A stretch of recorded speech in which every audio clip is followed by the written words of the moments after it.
Now for me, Lost in Random, the Eternal Die kind of came out of nowhere, but it's a game that really caught my eye as soon as I knew exactly what was going on with it. This game has a whole bunch of Hades elements to it, and for anyone that likes roguelikes, I can definitely see people taking a liking to this game because it's really fun to play, has some great combat mechanics to it, and as well as that, it's also very playable. Now what I played the demo for a whole bunch more hours than anyone probably should have in order to test out all of the cards and see which ones were the most powerful and what ones you should probably be taking on your runs if possible. As such, I found there were 7 that stood out above the rest, and the first one we'll be going over is going to be the Eye of Storms. If you want to be an absolute AoE chaos machine, roving from enemy to enemy, shocking them and taking out groups of enemies as you go, then this one can be an absolutely amazing choice. I found this one to be very strong overall, but the only bad thing about it, it does put you right in the line of fire, so from time to time I found myself getting hit when I probably wouldn't have taken any damage if I'd have had a slightly more range card going on in my build. But it's still an amazing choice, and you can get some great relics to link up with this, with several of them being things such as the Copper Rod, allowing your lightning attacks to hit between even more foes,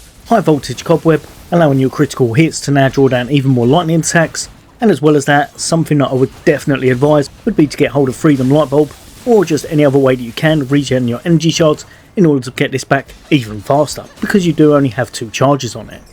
Over to our number 6 pick, and for this one we're going to have an absolutely fantastic one, and it's going to be Tempest of Ice. Chill effects on enemies makes their kind of movement and them attacking you go a whole bunch slower, so it can really help out if you need to get away from enemies or just make sure you're not getting hit. But the great thing about Tempest of Ice is that it roams around the battlefield, usually doing multiple hits as long as the enemy's not moving out of the way of it, for some pretty decent damage, and as well as that, when you do the perfect card attack, it actually lasts quite a long time. The duration of this means that often you'll see it bounce off a wall and then coming back, kind of tracking the enemy, hitting them again, and it works really well in tight areas, but can also do really nicely at tackling and taking down your foes whenever they're grouped up. Exactly the same again, anything that kind of enhances your chill effects will work out perfect for this, but some of the relics that I'd go with would be things like your Sub-Zero Water Needles, works out well for a bit of multi-target because whenever you take down those chilled enemies you're now going to launch Seeking Icicles at other enemies, as well as Storm in a Bottle, that again can really help you out with that multi-target. And if you're lucky enough to get a legendary, a unique Snowflake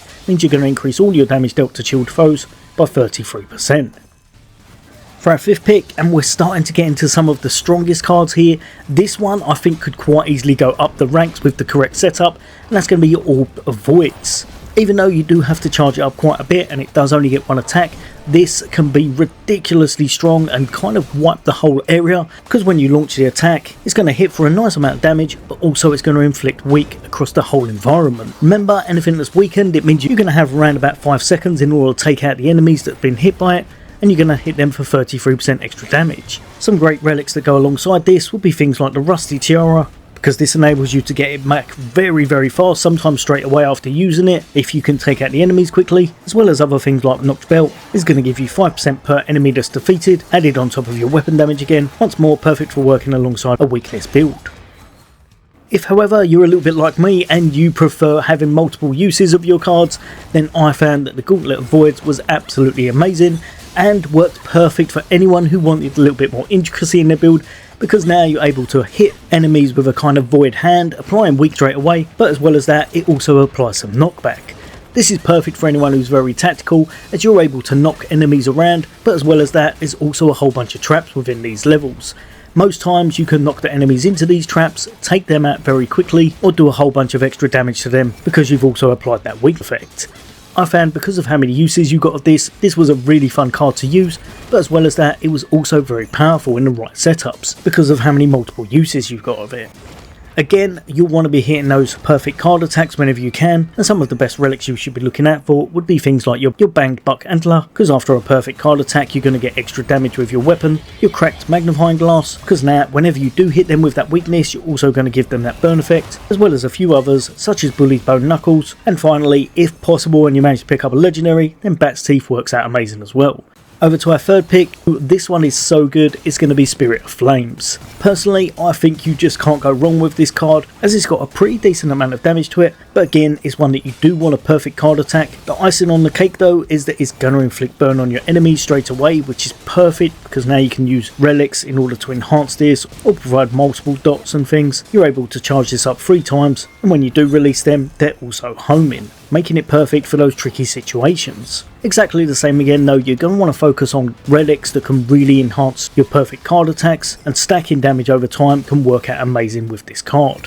One of the best ones I found, especially considering it's common, is going to be your Ivy's Binder, because now your perfect cards attacks are also going to inflict poison, so you'll be doubling up on your damage over times. And as well as that, why not grab the relic One Croft Sugar Spoon, because now it's also going to inflict weakness on your enemies, allowing you to hit them harder, give them 2 damage over times, and most times take out enemies before they know what's even hit them. Another good one though is also things such as Aloe Vera's Cream, because now whenever you defeat a burning enemy, you're also going to heal for 1 health. It might not sound like much, but this stacks up drastically, especially when you're able to take out enemies this fast because of all of the damage over time going on. And of course, like I said, they're homing, so you're never going to miss an enemy anyway.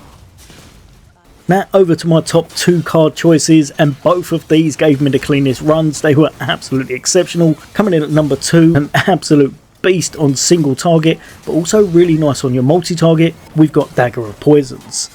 The reason I like this so much is because you get a massive amount of uses with it, but as well as that, it's really good for stacking up on damage. Poison is able to be applied in 5 stacks, allowing you to get a whole bunch of tick damage going. And if you get the right setup and enough conjuring damage going on, it can do some crazy damage once you've started to stack things in your favour. Without relics, this is very strong. With relics, it can be kind of broken sometimes, I'd say. And overall, whenever I was testing out my runs and I picked this card up, I was able to clear all of the enemies really fast, but it was also fantastic against your bosses. There's a few relics that you should definitely be watching out for with this, because of how many card activations you can have. Making sure that you stack things like your perfect card attacks is well worth doing anytime you can, and very similar to our last card, but the other way around. If you can get things such as your cracked magnifying glass to allow burn damage whenever you're doing your perfect card attacks, this is going to double stack those ticks, allowing enemies to fall over very fast. Other great relics would be things like your volatile concoction, because now when poison does actually expire, it's going to launch poison needles at other enemies, like we saw earlier, One Croft Sugar Spoon in order to inflict weak, or static toxin in order to hit multiple enemies at once, with a little bit of lightning, because your enemies are going to be poisoned at pretty much all times.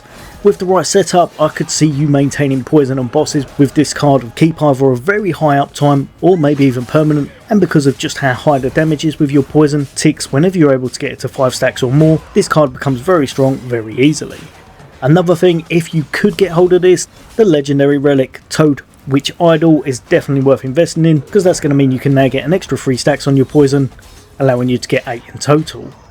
Now jumping over to what in my opinion is undoubtedly in the top spot, coming in at number 1, we have Card of Vengeance. This thing is an absolute monster once you're kitted out properly, and the homing means it hits pretty much everything, so it works absolutely perfect against all of your multi-targets, but also works exceptionally well against your bosses. There are so many things going for this that is unbelievable. It does really nice damage, it has a whole bunch of charges, so you can use it very often. Like I said, it's also homing, which is always a great added bonus. And again, it's one that you always want to make sure you're doing a perfect card attack with, because then you're going to get 5 cards come out, dealing just a whole bunch of extra damage. Honestly, after testing this out and the previous 2 cards over and over again on enemies, mini bosses and the end bosses of the first stage, just to see exactly how powerful you can get with these, right at the start I'd say the other 2 do slightly pip this to the post. They're slightly better but not by much, but then as soon as you start getting some relics attached to this one, this card becomes very overpowered very quickly, especially if you get the right relics very early on. If you're able to get something with perfect card attacks that gives it some kind of a status effect, burning or poison works out absolutely amazing, and if you can get one with weak, that would work out ideal as well. And of course, because of how many attacks are actually generated when you do use this in a perfect card attack, I'd highly recommend trying to upgrade your card damage, and then you're going to see some significant gains on it, especially when you start factoring in that tick damage if you're able to put a status build together as well. Some of the best relics that I'd say you can attach to this would be things like your Unspoiled Bandage, because you're able to pull off a lot of moves from distance, so hopefully you'll be able to keep your health above the halfway mark, giving yourself an extra 30% damage straight away. Then things that give you a status effect, such as your cracked magnifying glass, work out ideal in order to give you burn effect, and if you're able to, another great thing would be something along the lines of One Croft Sugar Spoon, because then this will also inflict weak, allowing you to get the most out of your build,